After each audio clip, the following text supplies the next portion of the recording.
মুসা আলাইহিস সালাতু ওয়াস সালাম ফেরাউনের মোকাবেলায় যত দুর্বল ছিলেন, আজকের ফিলিস্তিনের গাজার মুসলমানেরা ইসরায়েলের মোকাবেলায় অত দুর্বল নয়। আবারও বলি, আজকের ফিলিস্তিনের গাজার মুসলমানেরা দুনিয়াবী শক্তির দিক থেকে আজকের ইসরায়েলের কাছে যত দুর্বল, তার চেয়ে শত গুণে বেশি দুর্বল ছিলেন দুনিয়াবী শক্তির দিক দিয়ে নবী মুসা ফেরাউনের দুনিয়াবী শক্তির সামনে। একটা পয়েন্ট গেল। পয়েন্ট নাম্বার 2,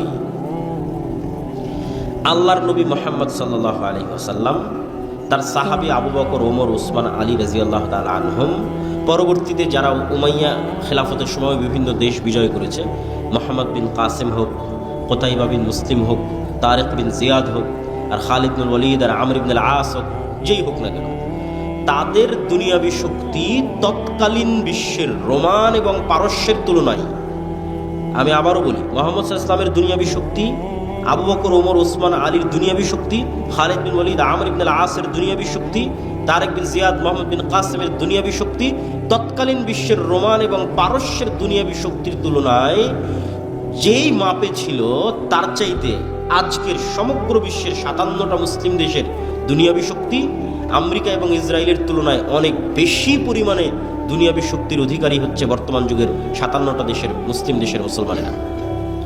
ওই যুগের তুলনায়, সাহাবীদের যুগে রোমান এবং পারস্যদের দুনিয়াবী শক্তির তুলনায় তাদের যে দুর্বলতা ছিল, সেটার তুলনায় এই যুগের মুসলমানেরা বেশি শক্তিশালী। তাহলে এই যুগের মুসলমানরা মাজলুম কেন? বিজয় নাই কেন? বিজয় তাদের কাছে ধরা দিচ্ছে না কেন? ওই যুগের সাহাবীদের যেই লেভেলের ঈমান বিল গায়েব ছিল, মানে ফেরেশতাদের উপর তাদের যেই লেভেলের বিশ্বাস ছিল, আল্লাহর উপর তাদের যেই লেভেলের বিশ্বাস ছিল, পরকাল হবে, পরকাল কেমন, এটার উপর তাদের যেই লেভেলের বিশ্বাস ছিল, আজকের মুসলমানদের তার সিকি পরিমাণও নাই। ফলত দুনিয়াবী শক্তি যত বেশি থাক, কোনো কাজের কাজ হবে না, হচ্ছেও না। তো মুসা আলাইহিস সালাতু ওয়াস সালামের হাতের লাঠি আল্লাহ সুবহানাহু তাআলা পরিবর্তন করে দিলেন সাপে, এবং সাপে পরিবর্তন করে দেওয়ার মাধ্যমে মুসা আলাইহিস সালাতু ওয়াস সালামকে আল্লাহ সুবহানাহু তাআলা শিখালেন যে পৃথিবীতে তোমরা চোখে যা দেখো, এর আড়ালেও অনেক কিছু আছে যেগুলোর উপর আল্লাহ ক্ষমতাবান এবং তিনি করতে পারেন। আর এটা এমনি হাতের লাঠি নয়, এটা মুসা আলাইহিস সালাম দীর্ঘদিন থেকে ব্যবহার করতেন সেই হাতের লাঠি। এই লাঠি দিয়ে পাতা পাড়তেন, এই লাঠি দিয়ে পুকুর পার হতেন, নদী পার হতেন। সেই লাঠিকে আল্লাহ সাপ বানিয়ে দিয়েছেন, এবং জাদুর সাপ নয়, চোখের ভেলকির সাপ নয়, একদম তরতাজা জ্যান্ত সাপ। ঠিক যেভাবে পুকুরের নদীতে আস্ত আল্লাহর সৃষ্টি যে সাপ আছে, সেই সাপ। জাদুকরেরা সিজদায় পড়ে গেছিল এই কারণে, জাদুকরদের দড়িও সাপ হয়ে গেছিল, কিন্তু ওই সাপগুলো ছিল জাদুর সাপ, চোখের ভেলকির সাপ। আর মুসা আলাইহিস সালামের সাপ ছিল আস্ত সাপ, ওগুলো সবকে খেয়ে নিয়েছে। তো মুসা আলাইহিস সালামকে আল্লাহ শিখিয়েছেন ঈমান বিল গায়েবের উপর মজবুত আস্থা এবং বিশ্বাস, আল্লাহর ক্ষমতার উপর আস্থা এবং বিশ্বাস। মুসা আলাইহিস সালাম যদি আল্লাহর ঈমান বিল গায়েবের উপর মজবুত আস্থা এবং বিশ্বাস না রাখতেন, তাহলে মুসা আলাইহিস সালামকে দুনিয়াবী দিক থেকে ফেরাউনের বিরুদ্ধে বিজয়ী হতে হতো, দুনিয়ার দিক থেকে। আর দুনিয়ার দিক থেকে বিজয় হওয়ার জন্য মুসা আলাইহিস সালামের কাছে কোনো রাস্তা থাকতো না কম্প্রোমাইজ ছাড়া। কেননা মুসা আলাইহিস সালামের তো কোনো দুনিয়াবী শক্তি নাই, অতএব তাকে কম্প্রোমাইজ করতে হবে। তো আজকের মুসলমানেরাও মনে করে নিয়েছে যে আমাকে এখনই সফল হতে হবে। অতএব এখনই সফল হওয়ার জন্য, কেন ঈমান বিল গায়েব নাই, ফেরেশতার অস্তিত্বে, পরকালের অস্তিত্বে, আল্লাহর অস্তিত্বে এবং শক্তি ক্ষমতায় বিশ্বাস নেই। অতএব এখনই যদি আমি সফল হতে চাই, তাহলে দুনিয়াবী যে রাস্তাগুলো আছে, এই রাস্তাগুলোই আমাকে অবলম্বন করতে হবে। আর দুনিয়াবী রাস্তায় যদি অবলম্বন করতে চাই, কেন ঈমান বিল গায়েব আমার দুর্বল, নিচে, তো দুনিয়াবী রাস্তায় যদি অবলম্বন করতে চাই, তাহলে মন্দির পাহারা দিতে না গেলে তো ভোট পাওয়া যাবে না। অতএব আমাকে এই রাস্তা অবলম্বন করতে হবে। যদি এর চাইতেও কোনো খারাপ রাস্তা অবলম্বন করা লাগে, তাহলে সেটাও করা যেতে পারে, মানে করা হতে পারে। কেননা আমার মাথায় আছে যে দুনিয়াবী লজিকেই একমাত্র সফলতা সম্ভব। গায়েবের সহযোগিতা বলে কিছু আছে, ঈমান বিল গায়েব, ফেরেশতার অস্তিত্ব বলে কিছু আছে, পরকালমুখী সিদ্ধান্ত বলে কিছু আছে, এটা আমাদের ব্রেন থেকে আউট হয়ে গেছে। এটা শুধু আমি জাতীয় জীবনে বলতেছি না, বাস্তব জীবনে, আপনাদের ব্যক্তিগত জীবনে, আপনাদের পারিবারিক জীবনে সেম অবস্থা। তো আজকে আমরা ঈমান বিল গায়েবের একটা অংশের উপর আলোচনা করব, আল ঈমান বিল মালাইকা, ফেরেশতাদের উপর বিশ্বাস। ফেরেশতারা কিসের তৈরি বলেন তো? নূরের তৈরি। নূর হচ্ছে এক প্রকারের আলো, কিন্তু এই আলো নয়, সূর্যের আলো নয়, বিদ্যুতের লাইটের আলো নয়, কিন্তু এক প্রকারের আলো, যে আলো পৃথিবীতে আছে কিন্তু চোখে দেখা যায় না। তো আপনি বলবেন পৃথিবীতে আলো আছে চোখে দেখা যায় না, এটা আবার কোন আলো? তা আপনি যখন রিমোট দিয়ে এসি অন করতেছেন, তো রিমোট থেকে আলো বের হয়ে এসিতে গিয়ে লাগতেছে, ওই আলো কোথায় আপনি চোখে দেখলেন? তখন এসি বন্ধ হয়ে যাচ্ছে। আবার যখন চাপ দিচ্ছেন আবার এসি অন হয়ে যাচ্ছে, এটা আলোর কানেকশনে অন অফ হয়ে যাচ্ছে। ইনফ্রারেড লাইট, এটা মেশিন দিয়ে ধরা যাচ্ছে কিন্তু চোখে দেখা যায় না। ওই যে লাইভ চলতেছে, ক্যামেরা, কম্পিউটার, মোবাইল, এগুলো সব আলো। আমার কথা আলোর ওয়েভের মধ্যে ভেসে, আপনি যখন ফোনে কথা বলতেছেন, রাত দিন ফোন ব্যবহার করতেছেন, ফোনে কথা বলছেন, ঢাকা কথা বলছেন, আমেরিকা, লন্ডন, ইউরোপ, সাথে সাথে আপনার কথা ইউরোপে চলে যাচ্ছে। ওইটা আলোর ওয়েভের মধ্যে দিয়ে ভেসে ইউরোপ চলে যাচ্ছে। কিন্তু দুঃখজনক হলেও সত্য যে আপনি রাত দিন ইউরোপ আমেরিকায় কথা বলতেছেন, আপনার কথা ইউরোপ আমেরিকার সাথে সাথে চলেও যাচ্ছে। রাত দিন লাইভ দেখতেছেন, হ্যাঁ গাজায় এটা হচ্ছে, সাথে সাথে লাইভ দেখতেছেন, আজকে মিরপুরে এটা চলে যাচ্ছে, সাথে সাথে লাইভ আপনি দেখতে পাচ্ছেন মেশিনের মাধ্যমে। কিন্তু ঠিকই আবার আপনার এটার ঈমান নাই যে আপনার কথা এখন সাথে সাথে আমেরিকা লন্ডনে শোনা গেলেও, আমেরিকা লন্ডনের মানুষ বসে শুনতে পারলেও, আর আমেরিকা লন্ডনের কথা আমি এখন সাথে সাথে বসে শুনতে পারলেও, আমার এখনকার কথা আল্লাহ শুনছে না, সেটার বিশ্বাস নেই।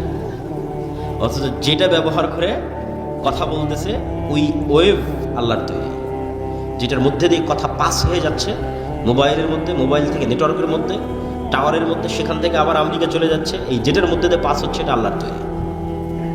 তো এটার মধ্যে দিয়ে পাস হয়ে আমি মানুষের কথা শুনে নিচ্ছি, কিন্তু আল্লাহ আমার কথা শুনতেছে না। শুধু যেটা রেকর্ড হয়ে যাচ্ছে সেটা নিয়ে হয়তো আপনি চিন্তা করতেছেন।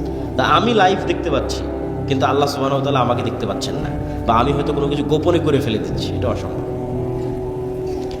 এই পৃথিবীকে এমনভাবে সেট করা আছে, এই পৃথিবীর কোনো কিছুই, অন্তত আজকের বিজ্ঞানের আলোকে, এগুলোই আল্লাহ ব্যবহার করবেন, এগুলোই আল্লাহ করছেন, এটা কখনই নয়। কারণ আল্লাহ সুবহানাহু ওয়া তাআলা এগুলোর মুখাপেক্ষী নয়।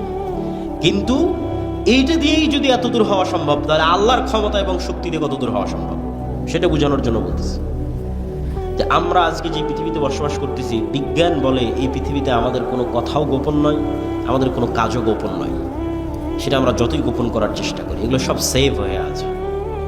আমি অন্তত দুইটা উদাহরণ দিই, যে কাফা বিনাফসিকাল ইয়াউমা আলাইকা হাসিবা, তোমার হিসাব নেওয়ার জন্য আজকে তুমিই যথেষ্ট, কোরআনের আয়াত। তো আমার হিসাব নেওয়ার জন্য আমি যথেষ্ট, কিভাবে আল্লাহ সুবহানাহু ওয়া তাআলা সেট আপ করে রেখেছেন যে আমার হিসাবের জন্য আমি যথেষ্ট। দুইটা উদাহরণ দেখেন, আল্লাহ সুবহানাহু ওয়া তাআলা কিভাবে করবেন তো আল্লাহ সুবহানাহু ওয়া তাআলা ভালো জানেন। কিন্তু বিজ্ঞানের আলোকে আমি দুইটা উদাহরণ দিই, যেটাতে এখন যদি আমরা চাই যে আপনার বিচার করব, মানুষ যদি চায় যে মানুষের বিচার করবে, আর আল্লাহ যদি মানুষকে ক্ষমতা দিয়ে দেয় তো মানুষও পারবে। সেটা কি? বেশি না, একটু ছোট্ট কল্পনা করেন যে আমার এই কথা আলোর মধ্যে দিয়ে আমেরিকা চলে যাচ্ছে, ওয়েভের মধ্যে দিয়ে, ওইটা দিয়ে আমরা লাইভ দেখতেছি, ওইটার উপরে ইন্টারনেট টিকে আছে। তো এই যে আলোর যে একটা গতি, আলো অন করেন, অফ করার পর অন করেন, ওখান থেকে আসতে একটু হলেও সময় লাগে। এটা টর্চ লাইট ছাড়েন, একটু হলেও ওই মাথায় যেতে সময় লাগে। এই যে যত দ্রুত আলোটা চলে গেল, এই আলোর যাওয়ার যে গতি, এই গতির চাইতে আমরা দ্রুত কোনো গতির যন্ত্র বানিয়ে ফেলেছি। কল্পনা করেন যে আমরা এমন একটা যন্ত্র বানিয়ে ফেলেছি যে যন্ত্র আলোর চেয়ে জোরে যায়। তারপরে আলোর গতিতে 30 বছর চললে যত দূরে যাওয়া সম্ভব, আমরা ওর চেয়ে জোরে তত দূরে পৌঁছে গেছি। মানে একটা গাড়ি 100 কিলোমিটার গতিতে চললে যত দূর যায়, আমি বিমান দিয়ে তার আগে ওখানে বসে আছি, তার আগে ওখানেই চলে গেছি বিমান দিয়ে। তাহলে এখন আলো 30 বছর চললে যত দূর যাবে, আমি তার চেয়ে দ্রুত গতির কোনো যন্ত্র দিয়ে তার আগে চলে গেছি। গিয়ে ওই 30 বছর আগে গিয়ে, তথা 30 বছরের দূরত্বের পথে গিয়ে আপনি কল্পনা করেন যে মোবাইলের মতো একটা যন্ত্র আপনি বানিয়ে ফেলেছেন, শক্তিশালী একটা দূরবীন বানিয়ে ফেলেছেন, দিয়ে যদি পৃথিবীর দিকে তাক করেন, তাহলে 30 বছর আগে আপনি এই পৃথিবীতে যা যা করছিলেন তা লাইভ আপনি দেখতে পাবেন, কেন ওইটা আলোর মধ্যে ভেসে ভেসে যাচ্ছিল। যেমন লাইভের মধ্যে মোবাইলের মধ্যে ভেসে যাচ্ছেন। এখন খুব দ্রুত আলো যাচ্ছে, এই জন্য আমি বুঝতে পারতেছি না, সাথে সাথেই চলে যাচ্ছে। দেখলে এই আলোকের চেয়ে আমরা দ্রুত 30 বছর আগে চলে যাব, 30 বছরের দূরত্বের পথ চলে যাব। তাহলে 30 বছর আগে আমি আবদুল্লাহ রাজশাহী নওদাপাড়ায় অথবা রাজশাহী ডাঙ্গিপাড়ায় হাঁটছিলাম, খেলছিলাম, ঘুরছিলাম, আমার ওই হাঁটা খেলার দৃশ্য আমি দেখতে পাবো, আমার চোখে দেখতে পাবো, যে ওই যে আমি হাঁটতেছি, খেলতেছি, ঘুরতেছি। 1400 বছর আগের যদি এরকম আলোর সফর করা যায়, তাহলে বদরের যুদ্ধ লাইভ দেখা যাবে। অসম্ভব নয়, বাস্তব সত্য। মুহাম্মদ সাল্লাল্লাহু আলাইহি ওয়াসাল্লামের পুরো জীবনী দূরবীন দিয়ে লাইভ দেখা যাবে। হ্যাঁ, কিন্তু মানুষ আলোর চেয়ে গতি অর্জন করতে পারবে না, যেতেও পারবে না, দেখতেও পারবে না, সেটা ভিন্ন কথা। কিন্তু আপনার একটা কাজও হারিয়ে যায়, সব আছে, সেভ হয়ে আছে আলোর মধ্যে, আর আপনার সব কথা আপনি শুনতে পাবেন। তো কাফা বিনাফসিকাল ইয়াউমা আলাইকা হাসিবা, আপনার নিজের বিচার করার জন্য তো আপনি যথেষ্ট। এবার আরেকটা বলি যে আপনার নিজের বিচার করার জন্য আপনি যথেষ্ট, সেটা কি? আপনার মোবাইলের মেমোরি কার্ড, অনলাইনের ডাটা, এগুলো সবাই খুব ভালোভাবে জানেন যে অনলাইনের কোনো ডাটা হারায় না। কোথায় ফেসবুকে যদি কোনো কমেন্ট করে থাকেন ওটা থাকে, কোথাও যদি ফেসবুকে মেসেজ দিয়ে থাকেন ওটা থাকে, কোনো লাইভ করে থাকেন সেটা থাকে, ফেসবুক কর্তৃপক্ষের কাছে থাকে, আপনি রাখলে থাকে। অনলাইনে কোনো টাকা ট্রান্সফার হলে সেটা হারায় না, সেটা থাকে। এগুলো কোনো কিছু হারায় না, মেমোরি কার্ডের মতো, ডাটা সেন্টারের মতো সেভ হয়ে থাকে। তো আমরা যে আমাদের শরীরের সাথে এগুলো সব কম্পিউটার ক্যামেরার চেয়ে ভয়ঙ্কর কিছু বহন করে নিয়ে বেড়াচ্ছি, সেটা হচ্ছে আমাদের মাথা। সবগুলোর চেয়ে ভয়ঙ্কর। এরা যেমন ক্যামেরা দিয়ে আমাকে ভিডিও করতেছে, করার পরে এটা চিপস বের করে কম্পিউটারে দিবে, তাই না? সেখানে এটা সেভ হবে। তো আমার এটা ক্যামেরা, আমি এটাতে যা যা দেখতেছি সব এখানে সেভ হচ্ছে, আমার মেমোরিতে সেভ হচ্ছে। আমি যা যা দেখতেছি আমার মেমোরিতে সেভ হচ্ছে, আমি যা যা শুনতেছি সব আমার মেমোরিতে সেভ হচ্ছে, আমার মেমোরিতে। এখন ইলন মাস্ক বলতেছে যে সে মানুষের ব্রেনের সাথে ইন্টারনেট কানেক্ট করার প্রযুক্তি নিয়ে আসার চেষ্টা করতেছে, যাতে মানুষের ব্রেনের ডাটা অটোমেটিক ট্রান্সফার করা যায়। তাহলে কয়দিন পর তো আপনি আপনার ব্রেনের ডাটা ট্রান্সফার করে আপনি দেখতে পাবেন যে আপনি মোবাইলে কি দেখছিলেন, আপনার ব্রেনে সেভ হয়ে আছে কি দেখছিলেন, কেন এই ক্যামেরা দিয়ে গেছে, এখানে সেভ হয়েছে। আপনি কান দিয়ে কি শুনছিলেন, এখানে সেভ হয়ে আছে। কিন্তু মোবাইলের এদের ক্যামেরায় যে পরিমাণ জিবি ধারণ করা সম্ভব, তার সেটা হাজার লক্ষ কোটি গুণ জিবি এখানে ধারণ করা সম্ভব। 500 বছর যদি মানুষের ব্রেন কাজ করে, তাহলে 500 বছর যা যা দেখবে সব এই ব্রেনের সেভ থাকবে। এরকম পাওয়ারফুল মানুষের ব্রেন, এবং 500 বছরে যা যা শুনবে সব এখানে সেভ থাকবে। তো কাফা বিনাফসিকাল ইয়াউমা আলাইকা হাসিবা, আজকে তোমার বিচারের জন্য তুমি যথেষ্ট, সব তো তোমার ব্রেনেই সেভ হয়ে আছে। এটা শুধু ডাটা ট্রান্সফার করা লাগবে, যেহেতু কয়েকদিন পর মানুষই করে ফেলতেছে। আমি আল্লাহর কথাই যাচ্ছি না। আল্লাহ সুবহানাহু ওয়া তাআলা কীভাবে মানুষকে ধরবে সেটা আল্লাহ সুবহানাহু ওয়া তাআলা জানেন। আপনি যদি আপনার বিচার করতে চান তা আপনিই পারবেন, যে চলো আমি কি কি করেছি সব এই ব্রেনে সেভ হয়েছে, কি দেখেছি, কি বলেছি, কি শুনেছি, সব সেভ হয়েছে। কিচ্ছু আপনার এই ব্রেন ভুলে নেই। ডাটা ট্রান্সফার করলে আপনি সব দেখতে পাবেন। আর এই যে আলো ওয়েভ, এর মধ্যে সব সেভ হয়ে আছে। সম্মানিত উপস্থিতি, আমরা যে আলোচনা থেকে এখানে আসছিলাম যে ফেরেশতারা নূরের তৈরি, তো নূর তো দেখা যায় না। তো নূর এমন এক প্রকারের আলো যা দেখা যায় না, কিন্তু আলো এটা পৃথিবীতে আছে। তো এটা বোঝানোর জন্য অসংখ্য দলিল আছে। আমার ওই আল্লাহর পথে যাত্রা বই অসংখ্য দলিল আমি দিয়ে রেখেছি। আজকের এই সংক্ষিপ্ত আলোচনা একটু অল্প অল্প করে বলি, কেন বক্তব্য দীর্ঘায়িত করতে চাই না, সংক্ষিপ্ত করতে চাই। আবারও আমাদেরকে রাজশাহী নয় ঢাকা ফিরে যেতে হবে, এটা একটু কষ্ট করার কি। আল্লাহুম্মা জাআল ফি কলবি নূরা, রাসূল সাল্লাল্লাহু আলাইহি ওয়াসাল্লাম বলছেন, হে আল্লাহ আমার অন্তরে নূর তৈরি করে দেন। সামিঈ নূরা, কানে নূর তৈরি করে দেন। বাসারি নূরা, চোখে নূর তৈরি করে দেন। সামনে নূর তৈরি করে দেন, পিছনে নূর তৈরি করে দেন, ডানে নূর তৈরি করে দেন, বামে নূর তৈরি করে দেন, উপরে নূর তৈরি করে দেন, পায়ের নিচে নূর তৈরি করে দেন।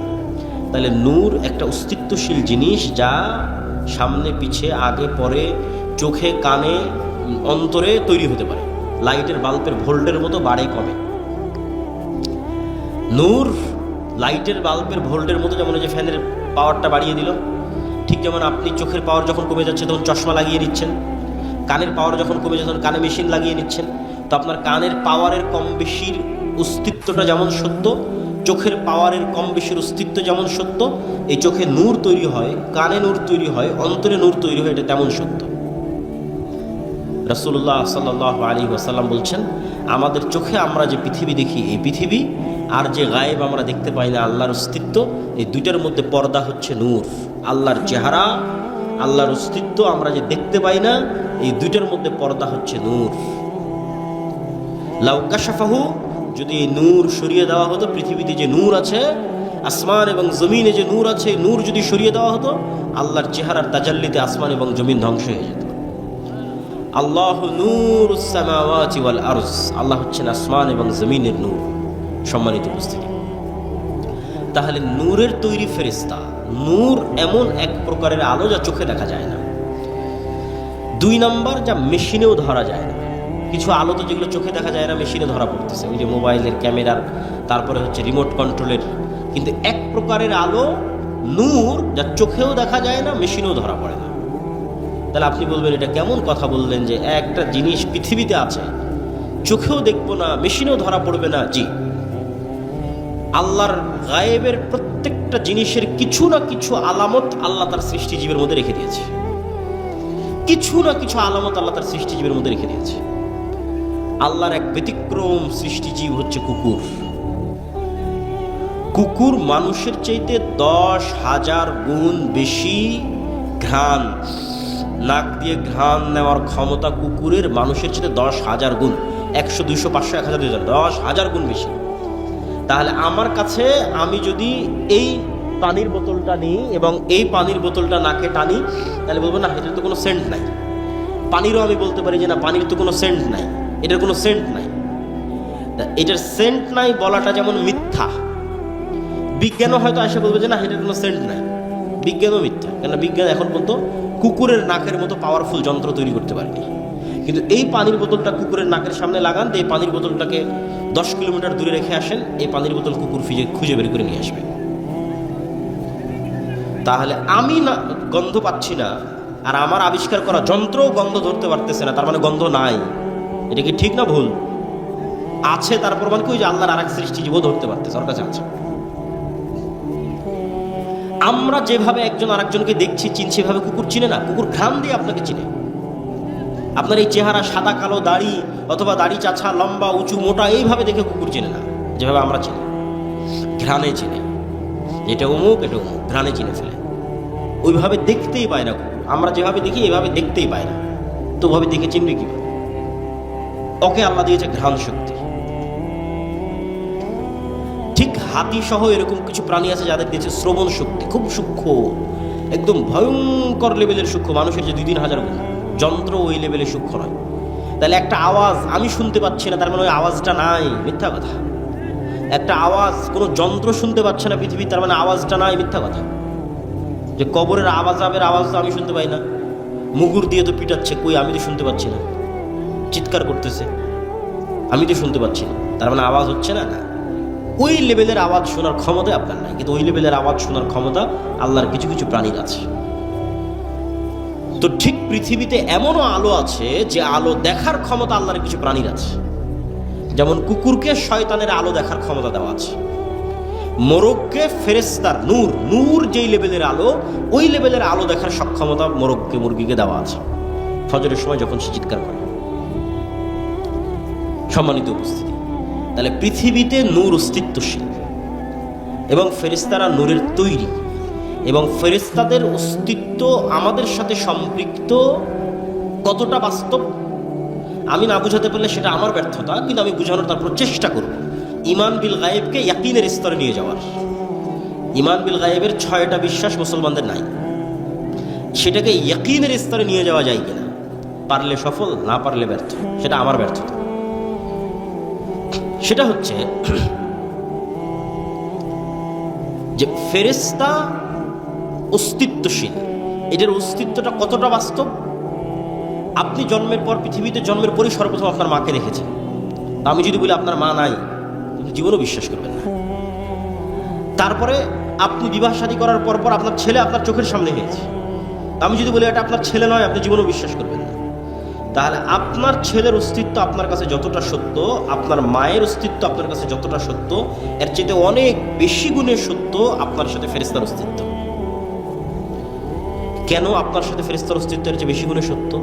কেননা আপনার আদি পিতা আদম আলাইহিস সালাতু ওয়াস সালাম পৃথিবীতে সৃষ্টি হওয়ার পর প্রথমে তার মাকে দেখেনি। পৃথিবীতে সৃষ্টি হওয়ার পর বন্ধু হিসেবে প্রথমে তার ভাইকে, বোনকে, মাকে, বাপকে, চাচাকে, মামাকে, খালাকে, স্ত্রীকে, এগুলোকে পায়নি। সৃষ্টি হওয়ার পর চোখ খুলে সর্বপ্রথম যদি দেখে থাকে তাহলে পৃথিবীর ভিন্ন জগতের দুই প্রাণীকে দেখেছে, একটার নাম ফেরেশতা আর একটার নাম জিন। তাহলে মানুষের সাথে মানুষের সম্পর্ক বেশি মজবুত হলো না মানুষের সাথে ফেরেশতার জিনের সম্পর্ক বেশি মজবুত হলো? বলেন এবার আমাকে। ফেরেশতার জিনের সম্পর্ক বেশি মজবুত। জন্মের পর তো তৈরি হওয়ার পর আর একটা মানুষকে দেখিনি, প্রথম দেখেছি ফেরেশতাকে, প্রথম দেখেছি জিনকে।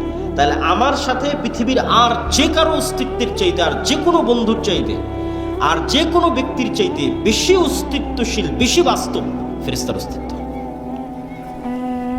ওর দেখেই তো আমার যাত্রা শুরু। ওয়াইদ ক্বালা রাব্বুকা লিল মালাইকাতি ইন্নী জাইলুন ফিল আরদি খলিফা ক্বালু আতাজআলু ফিহা মান ইউফসিদু ফিহা ওয়া ইয়াসফিকুদ দিমা। যখন আল্লাহ ফেরেশতাদের ডেকে বললেন, এই ফেরেশতারা, আমি পৃথিবীতে আমার প্রতিনিধি সৃষ্টি করতে চাই, খলিফা সৃষ্টি করতে চাই। বললেন, আল্লাহ, আপনার তাসবিহ তাহলিল করার জন্য তো আমরা আছি, করার সৃষ্টি করার কি দরকার? তোমরা তা জানো না যা আমি জানি।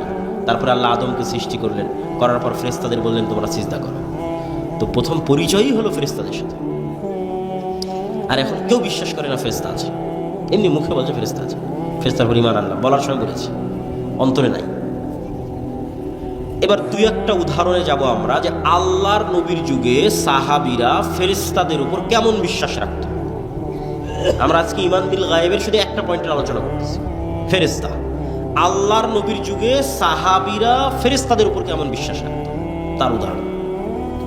তবে তার আগে 2 মিনিট একটু গুরুত্বপূর্ণ জরুরি কথা, সেটা হচ্ছে আমরা যে মসজিদের আয়োজনে এখানে উপস্থিত হয়েছি, এই মসজিদটি একটি নির্মাণাধীন মসজিদ, এবং আমাকে যেভাবে বলা হয়েছে যে ছাদ অথবা কোনো একটা জায়গায় গিয়ে কাজ আটকে আছে। তো আপনারা যারা এখানে উপস্থিত হয়েছেন সকলের প্রতি দত্ত আহ্বান থাকবে যে পরকালের আল্লাহ সুবহানাহু তাআলার দরবারে আপনাদের যে ব্যাংক অ্যাকাউন্ট ওপেন করা আছে, যেটাতে লাভের মাত্রার কোনো পার্সেন্টেজের কোনো সীমা নাই, বরং বাড়তেই থাকবে, বাড়তেই থাকবে, বাড়তেই থাকবে, এবং যেটা দিয়ে কিয়ামতের মাঠের অসংখ্য বিপদ থেকে বাঁচা যাবে। কোথাও ইবাদতের কমতি থাকলে সেটা কাভার দেওয়া যাবে, ব্যাকআপ দেওয়া যাবে। কোথাও গুনাহ থাকলে সেটার কাফফারায় ব্যাকআপ দেওয়া যাবে। কোথাও কোনো মানুষের হক নষ্ট হয়ে থাকলে সেটার কাফফারায় ব্যাকআপ দেওয়া যাবে। কিয়ামতের মাঠে যেহেতু কোনো মুদ্রা টাকা পয়সা থাকবে না, সেহেতু আগে থেকেই টাকা পয়সা পাঠিয়ে রাখা ভালো। তো আগে থেকে টাকা পয়সা পাঠানো থাকলে এবং আল্লাহ সেগুলোকে বাড়াতে থাকলে কিয়ামতের মাঠে বিপদের সময় এই পাঠানো টাকাগুলো কাজে লাগবে। ঠিক দুনিয়াতে যেমন জমানো টাকা বিপদের সময় কাজে লাগে, কিয়ামতের মাঠে জমানো টাকা বিপদের সময় কাজে লাগবে। তো কেউ যদি স্বেচ্ছাসেবকরা থাকে, যদি যায়, আপনারা সহযোগিতা করবেন। আমরা আমাদের বক্তব্য সামনে আগাই। মুহাম্মদ সাল্লাল্লাহু আলাইহি ওয়াসাল্লামের যুগে সাহাবীদের বিশ্বাস ফেরেশতার উপরে। খুব মজার মজার কয়েকটা ঘটনা আপনাদের সামনে বলবো, যেই ঘটনাগুলো একটা আরেকটার সাথে কানেক্ট করলে আপনি দেখবেন যে ফেরেশতা চরিত্র সাহাবীদের সামনে কেমন ছিল আর আমাদের সামনে কেমন। মজার মজার কয়েকটা ঘটনা। সাদ বিন মুআজ নামে এক বিখ্যাত সাহাবী, আউস এবং খাজরাজ গোত্রের নেতা, আনসারী সাহাবী, খন্দকের যুদ্ধে শহীদ হয়েছেন। রাসূল সাল্লাল্লাহু আলাইহি সাল্লাম বলছে, সাদ বিন মুআজের জানাজায় ৭০,০০০ ফেরেশতা অংশগ্রহণ করেছে। জাবের রাদিয়াল্লাহু তাআলা আনহু উহুদের যুদ্ধে শহীদ হয়েছেন। জাবের রাদিয়াল্লাহু তাআলার পিতা।